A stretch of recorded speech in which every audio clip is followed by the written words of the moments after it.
Satu, dua, tiga. Pernahkah kita bertanya, mengapa dalam banyak budaya perempuan masih sering dibatasi umurnya? Bahkan dalam tafsir agama. Apakah ini benar-benar ajaran Islam atau hanya hasil tafsir manusia yang syarat dengan bias gender?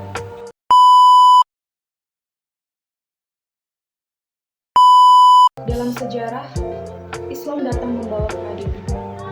Tapi mengapa dalam praktiknya masih banyak perempuan yang dipinggirkan? Inilah yang coba dijawab oleh teologi feminisme. Kita kan sama-sama tahu Islam itu muncul salah satunya untuk memperjuangkan hak-hak perempuan. Di dalam Islam perempuan itu sama, laki-laki dan perempuan itu sama. Kita sama-sama tahu kalau di dalam Islam itu bahkan menurut hadis, menurut Quran, isi yang mempernyatakan bahwa perempuan itu derajatnya tinggi itu ada. Tapi gini, kita melihat di dalam rumah tangga aja dulu deh. Selama ini kita terkecoh sama budaya yang kita anut bahwa yang bersih-bersih itu perempuan, yang masak itu perempuan. Di dalam beberapa riwayat yang memasak itu laki-laki, bahkan yang membersihkan rumah itu laki-laki. Di video ini, kita akan menggali lebih dalam tentang bagaimana teologi feminisme Islam menggugat bias gender dan merekonstruksi pemahaman kita terhadap teks-teks suci. Di dalam buku Teologi Feminisme Islam, karya Syarif Hidayatullah, di bagian pertama itu membahas mengenai menggugat bias gender. Sebenarnya bias gender dalam Islam itu bukan berasal dari ajaran itu sendiri, melainkan dari bagaimana ajaran tersebut ditafsirkan oleh masyarakat patriarkal. Yang mana sejak awal perkembangan Islam, tafsir terhadap ayat-ayat Al-Quran itu didominasi oleh ulama laki-laki yang memiliki perspektif berbeda terhadap perempuan.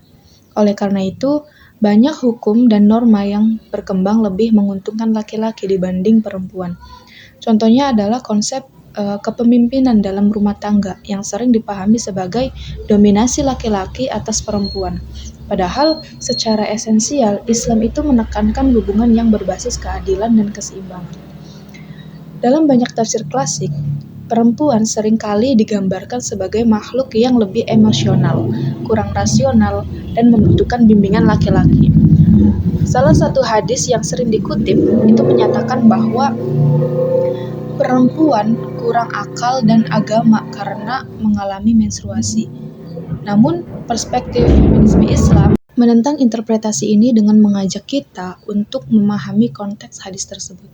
Yang mana hadis ini itu sebenarnya bukan bermaksud merendahkan perempuan, tetapi hanya menjelaskan bahwa dalam Islam ada aturan tertentu mengenai ibadah yang berbeda antara laki-laki dan perempuan. Salah satu permasalahan terbesar dalam bias gender adalah bagaimana konsep kemuliaan manusia seringkali dikaitkan dengan gender. Misalnya, dalam sejarah Islam, banyak perempuan yang memiliki peran besar seperti Khadijah binti Khuwailid sebagai pembisnis sukses, kemudian Aisyah binti Ummu Abu Bakar sebagai perawi hadis terkemuka, dan Ummu Salamah yang memiliki pemikiran politik tajam. Namun, dalam masyarakat Islam modern, peran perempuan justru lebih banyak dibatasi, terutama dalam bidang keagamaan yang kepemimpinan. Ini membuktikan bahwa bias gender lebih bersumber dari budaya patriarkal yang masuk ke dalam Islam, bukan dari Islam itu sendiri. Bias gender juga muncul dalam aturan berpakaian perempuan, terutama dalam konsep hijab, yang mana banyak yang memahami hijab itu sebagai alat untuk membatasi perempuan dari ruang publik. Padahal dalam sejarahnya, hijab lebih merupakan simbol kesopanan yang bersifat kontekstual. Misalnya, perempuan di Timur Tengah itu menggunakan hijab bukan hanya karena alasan agama, tetapi juga sebagai perlindungan dari cuaca panas dan budaya masyarakat mereka. Kemudian, jika kita melihat konsep pakaian dalam Islam secara lebih luas, maka yang ditekankan bukan sekedar kain yang menutupi tubuh, tetapi lebih kepada nilai kesopanan dan penghormatan terhadap diri sendiri. Nah, dengan memahami bagaimana bias gender ini terbentuk dalam Islam, kita bisa mulai menggugat dan meninjau ulang berbagai pemahaman yang telah berkembang selama berabad-abad. Feminisme Islam berusaha untuk mengajak umat Islam kembali kepada esensi ajaran Islam yang menekankan keadilan dan kesejahteraan bagi semua manusia, baik laki-laki maupun perempuan. Ini bukan sekedar upaya melawan ketidakadilan, tetapi juga upaya mengembalikan Islam kepada nilai-nilai universalnya yang penuh dengan rahmat dan keadilan. Kemudian bab 2 ini membahas mengenai persoalan-persoalan teologis dalam feminisme Islam, di mana salah satu permasalahan utama dalam feminisme Islam adalah bagaimana teks-teks agama ditafsirkan dengan cara yang seringkali tidak adil terhadap perempuan. Salah satu contoh yang sering diperdebatkan itu adalah kisah penciptaan manusia, di mana dalam banyak tafsir klasik, perempuan itu dianggap sebagai ciptaan kedua setelah laki-laki dan berasal dari tulang rusuk laki-laki. Nah, tafsir ini tuh sering digunakan untuk menjustifikasi bahwa perempuan lebih rendah dibanding laki-laki. Namun, jika kita melihat lebih dalam, di dalam Quran Surat An-Nisa, ayat 1 itu menegaskan bahwa manusia diciptakan dari jiwa yang satu atau nafs wahidah, tanpa menyebutkan hierarki antara laki-laki dan perempuan. Selain persoalan penciptaan, kemudian ada juga isu hijab yang menjadi salah satu topik utama dalam buku ini. Dalam banyak masyarakat muslim, hijab itu dijadikan alat untuk membatasi perempuan dari ruang publik. Seringkali perempuan itu dianggap lebih baik jika mereka tinggal di dalam rumah dan tidak terlibat dalam kehidupan sosial. Namun, jika kita melihat sejarah Islam, banyak perempuan yang aktif dalam berbagai bidang, termasuk bisnis, pendidikan, dan politik. Hijab dalam Islam itu seharusnya tidak digunakan sebagai alat kontrol sosial, tetapi lebih sebagai ekspresi dari nilai kesopanan yang bisa berbeda di setiap masyarakat. Metodologi tafsir yang diskriminatif juga menjadi permasalahan utama dalam feminisme Islam.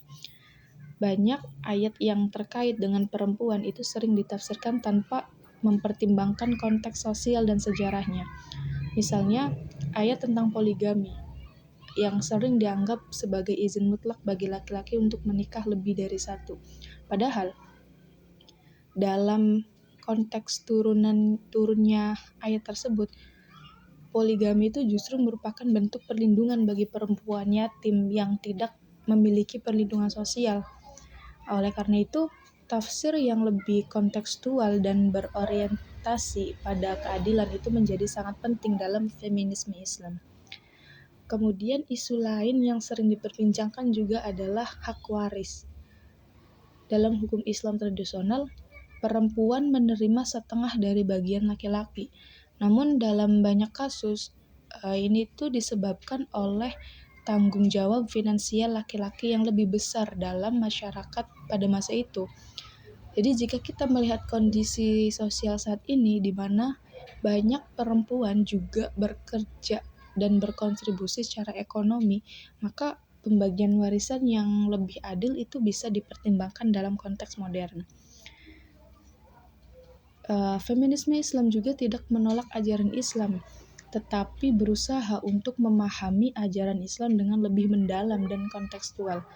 Permasalahan teologis yang selama ini membatasi perempuan itu bukan berasal dari Islam itu sendiri, tetapi dari tafsir yang dilakukan dalam masyarakat patriarkal. Oleh karena itu, pendekatan yang lebih adil dan berbasis keadilan sosial itu perlu dikembangkan agar Islam benar-benar menjadi agama yang membebaskan dan memberikan kesejahteraan bagi semua umatnya.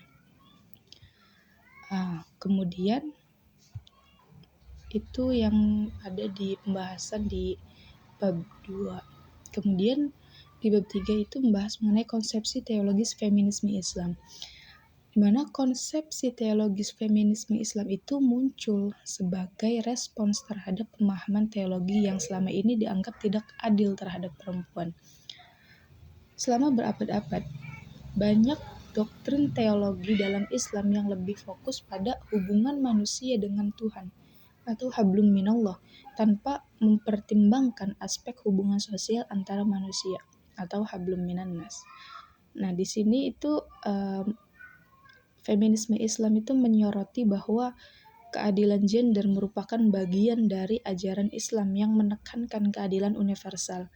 Dalam perspektif ini, ketimpangan gender itu bukan hanya masalah sosial, tetapi juga masalah teologis yang harus dikaji ulang dalam Islam. Salah satu aspek utama dalam konsepsi teologis feminisme Islam ini adalah reinterpretasi terhadap sifat Tuhan. Dalam banyak tafsir klasik, Tuhan itu seringkali digambarkan dengan sifat-sifat maskulin seperti kuat, berkuasa, dan pemimpin. Meskipun sifat-sifat tersebut memang benar adanya, tapi feminisme Islam menekankan bahwa Tuhan juga memiliki sifat kelembutan, kasih sayang, dan keadilan yang lebih inklusif. Dalam Quran Surat Ar-Rahman juga secara khusus menunjukkan bahwa Tuhan itu penuh kasih sayang terhadap seluruh ciptaannya. Oleh karena itu, konsep ketuhanan dalam Islam seharusnya tidak digunakan untuk menjustifikasi ketimpangan gender, tetapi justru untuk menegakkan prinsip keadilan bagi semua. Selain itu, feminisme Islam juga menentang konsep takdir yang seringkali digunakan untuk menjustifikasi ketidakadilan terhadap perempuan. Misalnya, banyak yang beranggapan bahwa posisi perempuan yang lebih rendah dalam masyarakat adalah bagian dari takdir Tuhan yang tidak bisa diubah. Padahal, Islam sendiri mengajarkan bahwa manusia memiliki kebebasan untuk berusaha dan memperjuangkan keadilan. Seperti dalam Quran Surat Ar-Ra'd ayat 11 menegaskan bahwa Tuhan tidak akan mengubah nasib suatu kaum kecuali mereka sendiri yang berusaha mengubahnya. Nah, dalam konteks ini, perjuangan feminisme Islam untuk kesetaraan gender bukanlah bentuk perlawanan terhadap Tuhan, melainkan bagian dari upaya untuk mewujudkan nilai-nilai keadilan dalam Islam. Kemudian, konsep ibadah dalam feminisme Islam juga menjadi bagian dari kajian teologis yang penting, di mana dalam tradisi Islam, perempuan seringkali dihadapkan pada batasan-batasan tertentu dalam ibadah, seperti larangan menjadi imam sholat bagi laki-laki atau pembatasan dalam aktivis keagamaan di ruang publik. Namun jika kita melihat kembali sejarah Islam, banyak perempuan yang berperan aktif dalam kehidupan keagamaan, seperti Aisyah binti Abu Bakar yang menjadi perawi hadis terkemuka dan guru bagi banyak ulama. Oleh karena itu, feminisme Islam berusaha menegaskan bahwa ibadah dalam Islam tidak seharusnya menjadi alat pembatas bagi perempuan, melainkan sarana untuk mendekatkan diri kepada Tuhan secara setara.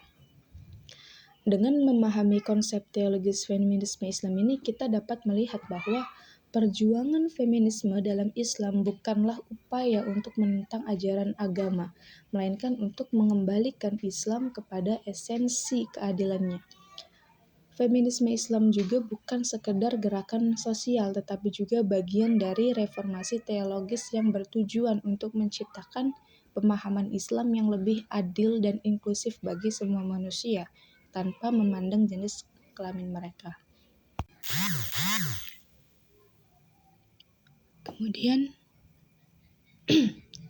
Kemudian rekonstruksi teologi feminisme Islam, yang mana itu menjadi sangat penting dalam upaya mengatasi bias gender yang telah mengakar dalam tafsir Islam selama berabad-abad. Rekonstruksi ini tidak berarti mengubah ajaran Islam, tetapi lebih kepada memahami dan menafsirkan kembali teks-teks agama dengan cara yang lebih adil dan kontekstual. Dalam proses ini, metodologi tafsir menjadi salah satu aspek utama yang harus dikaji ulang, di mana feminisme Islam menekankan bahwa tafsir Al-Quran itu tidak boleh dilakukan hanya berdasarkan perspektif laki-laki, tetapi juga harus melibatkan pengalaman perempuan agar lebih inklusif. Salah satu langkah dalam rekonstruksi teologi feminisme Islam adalah meninjau ulang konsep kepemimpinan dalam Islam. Banyak masyarakat Muslim yang masih berpegang pada pandangan bahwa laki-laki adalah pemimpin mutlak dalam keluarga dan masyarakat. Pandangan ini seringkali didasarkan pada ayat Al-Quran dalam surat An-Nisa yang ayat 34 yang menyebutkan bahwa laki-laki adalah qawwam atau pemimpin bagi perempuan. Namun, dalam kajian feminisme Islam, kata qawwam itu lebih dimaknai sebagai tanggung jawab laki-laki dalam melindungi dan menyejahterakan keluarganya, bukan sebagai superioritas mutlak atas perempuan.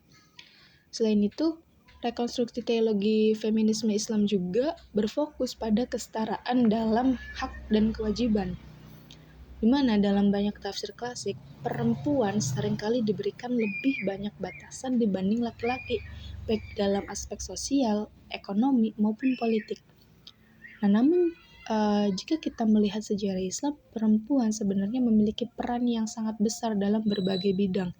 Misalnya, seperti Khadijah binti Khuwailid adalah seorang pembisnis sukses yang bahkan mendukung dakwah Nabi Muhammad secara finansial.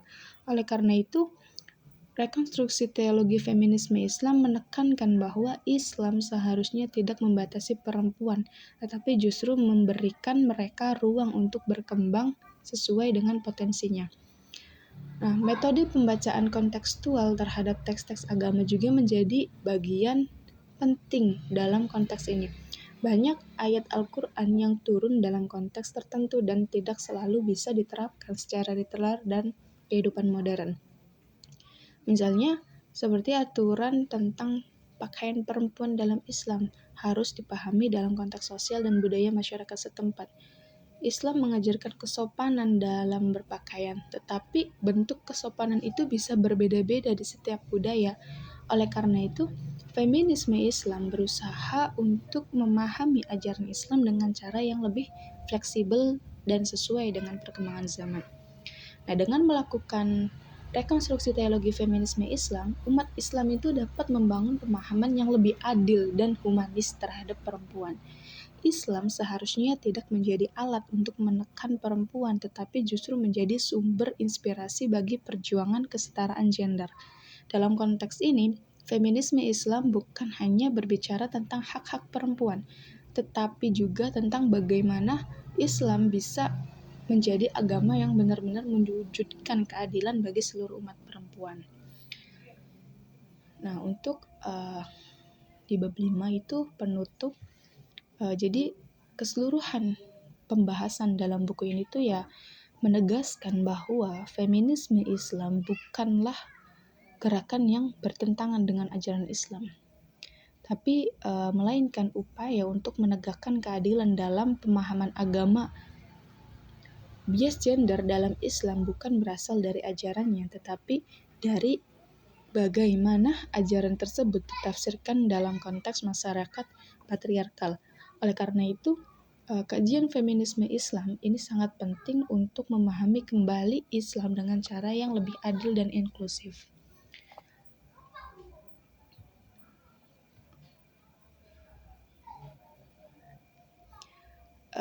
Kemudian persoalan-persoalan teologis dalam feminisme Islam mencakup berbagai aspek, mulai dari penciptaan manusia, hijab, kepemimpinan, hingga hak-hak perempuan dalam Islam. Banyak dari persoalan ini tuh muncul bukan karena Islam membatasi perempuan, tetapi karena interpretasi yang berkembang lebih banyak didominasi oleh perspektif laki-laki. Oleh karena itu, rekonstruksi teologi feminisme Islam menjadi langkah yang sangat penting untuk mengembalikan Islam kepada nilai-nilai universalnya, yang menekankan keadilan dan kesejahteraan bagi semua manusia.